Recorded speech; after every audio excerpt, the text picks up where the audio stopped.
हमारे शाही इमाम अहमद बुखारी साहब, उन्होंने 1980 में एक पार्टी बनाई, आदम सेना के नाम से एक पार्टी बनाई।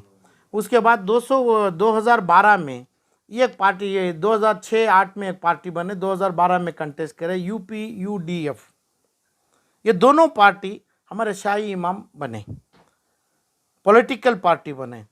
उलमा आना, चीफ इमाम ऑफ इंडिया सियासत में आके हमारे ऊपर निशाना बनाना, बोलना, ये चीज़ बहुत ज़रूरी है आज के माहौल में। आज के माहौल में बहुत ज़रूरी। इन्हों तो ये ज़माना उस 20 साल से बनाते आ रहे हैं और तकरीबन 15 से 25 क्रिमिनल केस हुए हैं उनके ऊपर। पहला क्रिमिनल केस इनका ये हुआ कि भाई जब मसले बोलते हैं, मजहबी मसले बोलते हैं, पॉलिटिकल मसला इन्हों जानते हैं क्या? जब इन्हों पार्टी बोले एसपी को वोट डालो और पहले बोले बीएसपी को वोट डालो, जब बीएसपी वोट करी, बीएसपी जम गई बीजेपी के साथ। तो यूपी जो हिंदुस्तान के अंदर मुसलमान की शान और नाम थी, वहाँ पे बीजेपी आरएसएस चढ़ाव आने का वो कारण बन गए। तो वजह क्या? पहले बीएसपी को सपोर्ट किए, ये बोले मुसलमानों की पार्टी है, और इन्हों जो पार्टी आदम सेना बनाए और दूसरी पार्टी बने, उससे इन्हों अलायंस रखते थे। तो इसलिए ये मालूम होना चाहिए कि भाई आज आप बोलते हैं, इमामत करते हुए बोलते हैं, कल के दिन इनकी कोalition किसके साथ बनेगी ये आप कैसे जानते हैं? जब कोalition में इन्हों बीजेपी के साथ बन गई, कौन बीएसपी बन गए, तो उस अंदाज पे इन्हों काम किए। उसके बाद उनको छोड़े, एसपी के पास आए मुलायम सिंह में, उधर पे अपने दामाद को सीट लिए, दामाद हारा। दामाद की वजह से है ना, उलमायों की कैसी होना चाहिए, अभी आज कैसी हो रही है वो बता रहा हूँ मैं। अपने दामाद को अपनी सीट में हरा दिए, उसके बाद एमएलसी लिए। एमएलसी के बाद मंत्री पूछे इन्हों, कौन है इन्हों? चीफ इमाम of Jama Masjid Delhi all India के, वहाँ से मैसेज पूरा जाता है। ये इन्हों जब मंत्री नहीं दिए, इन्हों वहाँ से उनका सपोर्ट वापस लिए। और दूसरी बात, इन्हों जिस जगह पे जामे मस्जिद में हैं, ये वक्फ प्रॉपर्टी, जो मेरा एनजीओ भी मैं काम कर रहा हूँ, सिर्फ वक्फ का है। वक्फ के पूरे तमाम चीज़ों के पूरे आंकड़े रखा हूँ मैं। तो तकरीबन होगी वो 50,000 करोड़ की प्रॉपर्टी है। वहाँ पे पूरा अहमद साहब के मकान है, उनके दामाद के, उनके भाई के, शाही इमाम का मकान बनाए हैं। तो एनक्रोचमेंट करे हैं उन्होंने। तो ये तमाम चीज़ों से इमामत करना, इमामत के साथ दुआ करना। और आज का माहौल, ज़माना अलग था। ज़माना जो था पहले सहाबी का था, जो सहाबी का मतलब एक अपना कपड़ा, एक अपना जुब्बा, एक अपनी शाल के साथ दूसरों को देके नमाज पढ़ाते उन्होंने, इनको हमें इमाम मानते थे।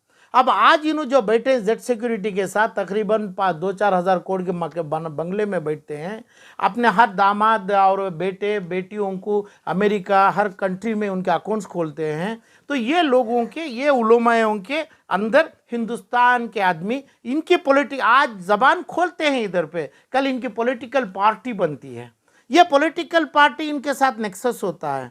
तो आज इसका माहौल, वही बोल रहा हूँ मैं, माहौल आज का सिचुएशन, सरकमस्टेंसेस ऐसा है, जो पार्टी को वोट लेते हैं तुम्हें, वो पार्टी को आपकी इलम कहाँ से हासिल करते हैं कि भाई ये पार्टी बीजेपी जो आरएसएस है, यही शाही इमाम जो है बीजेपी को सपोर्ट किए थे 2012 में, बीजेपी को सपोर्ट किए थे, नहीं 2004 में बीजेपी को आप सपोर्ट करें उन, तो बीजेपी को लाए। तो क्या मतलब है, क्या सियासत है, क्या मांगते हैं तुम्हें? दिल्ली, पूरे ऑल इंडिया को सपोर्ट किए बीजेपी को, तभी आई थी जो गवर्नमेंट जो बनी थी, तब यही मतलब है क्या? तो आज क्यों नहीं करना? बीजेपी हो, आरएसएस हो, हर मुसलमान क्यों नहीं करना? जब तुम्हें लोग करते हैं, तुम्हें लोग एक अलायंस को बोलते हैं, अभी समझो कर्नाटक में हो, दूसरे स्टेट में हो, अभी हमें दला को सपोर्ट करते हैं, समझो जनता दल को। ऐसे ही कर्नाटक, यूपी में एसपी है, बीएसपी है। वो जो दला जैसी बीएसपी भाजपा से जमी, दला कल के दिन अपनी भाजपा बीजेपी आरएसएस से जम के हुकूमत करती है, इसका वादा और इसका अग्रीमेंट, इसका नेक्सस तुम ना कौन सी इलम से जानते हैं? कौन सी पॉलिटिकल साइंस से जानते हैं आप? ये सही है आपके पीछे हमें खड़ने वाला है, ये सही है आपकी दुआ हम ना लगने वाली है, इसका नाम दुआ है क्या?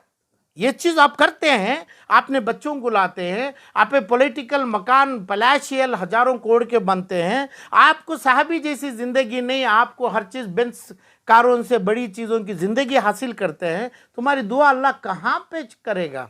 हमारे लिए कहाँ पे मंजूर करेगा? आपकी दुआ से काम होता है, आपके दबाव से नहीं। आपके दबाव में क्या करते हैं, जैसा अभी इन्हों की है बीजेपी लाए दिल्ली में, और यूपी में भाजपा लाए, बीजेपी आरएसएस को लाए, ये कंटिन्यू हो गई वहाँ से। तो इस अंदाज से जो है इनके ऊपर, इनके पास कानून से करना, मेरी मांग है ये लोगों को, ये ऐसे लोगों को कानून जैसा साहबियों की ज़िंदगी, साहबियों में चुने आप, ऐसे लोगों में, ऐसे ख़ानदानों में चुनो। कौन हमारे उलमा हैं, कौन हमारे इमाम हैं?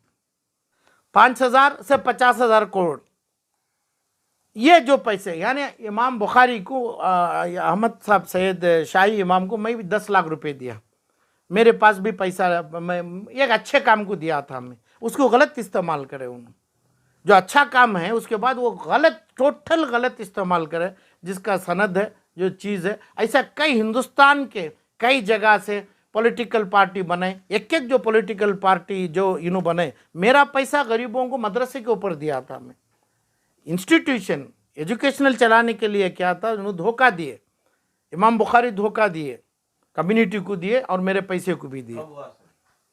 ये तकरीबन एक 4 साल के पहले, 4-5 साल के पहले, जब भी इन्हों मांग करते हैं, तब किधर भी मांग करते हैं, मेरे पास हयात हो, मैं इलम और एक आपने डोनेशन में दिया था? हाँ, मैं डोनेशन में जो काम इलम के का वास्ते दिया था, मैं इलम की तरक्की के लिए, जिस पे उसकी बुनियादी नहीं डाले उन्होंने सियासत में खर्च किया क्या? नहीं, उन्होंने अपने सियासत में लगा लिए। सियासत से मुझे कोई था, 2 पार्टियों में जो सब्सक्रिप्शन भी लिए, इन्होंने पॉलिटिकल सब्सक्रिप्शन लिए, ये हराम पैसा नहीं क्या?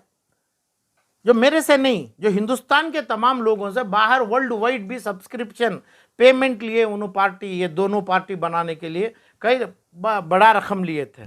जो मेरा पैसा मैं इदारों को दिया था एजुकेशनल, जो गरीब, जो एनक्रोचमेंट हुआ था, वो लोगों को वहाँ से निकालने के लिए दिया था। मैं कहाँ पे, जामिया मस्जिद पे, उनको जगह नहीं थी, उन्होंने खुद एनक्रोच करके बिठाए हैं। कौन? इन्हों अपने शाही इमाम, और इन्हों अपना बंगला जो बनाए हैं वो खुद भी बहुत बड़ा एनक्रोचमेंट ऑफ चीज़ में, वक्त की प्रॉपर्टी है, कानून इनके पास नहीं है, हदिया जो चीज़ लोगों का है उसका नहीं है। इन्हों जो बन गए, इन्हों प्रिंस बन गए, इन्हों राजा बन गए, ऐसी ज़िंदगी है। तो मेरा इसके ऊपर है, मैं क्रिमिनल केस भी इनके ऊपर डालने वाला हूँ, बहुत जल्दी डालूंगा, क्योंकि मेरे चीज़ों को जवाब देना है उन्होंने। अभी भी मैं बोला हूँ, जो मैं पैसा दिया हूँ वो हद तक। अब तक क्यों खामोश थे आलम? मेरी बात, मैं जो आदमी की है, जो आदमियों से, ये आदमियों से मैं काम कर रहा हूँ कि भाई मेरा ये काम करो, मुझे पैसा वापस नहीं होना, जो मकसद से का पैसा दिया हूँ मैं वो काम कराने के लिए आज भी मेरी शर्त है।